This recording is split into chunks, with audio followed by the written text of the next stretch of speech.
YouTube channel. So, hindi pa ako naliligo. Magluluto ko ng pork steak. 1 o'clock na dito. Ngayon pa lang ako magluluto. Ngayon pa lang ako nag-crave. So, niready ko na. Pakita ko sa inyo. Let's cook.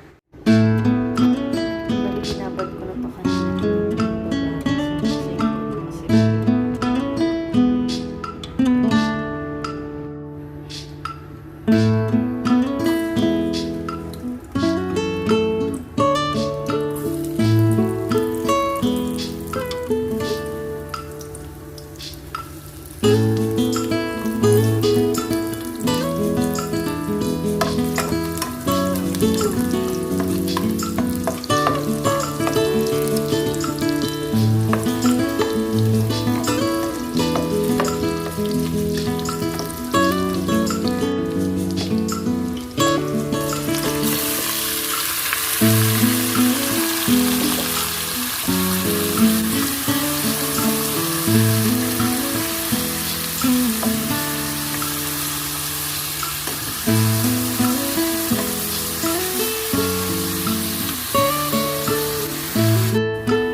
So, tapos na tayong magluto ng pork steak. Aantay na lang natin si Han para kumain. Maghahain na rin ako para pagdating niya kakain na naman kami. So, thank you guys. Thank you for watching. I love you.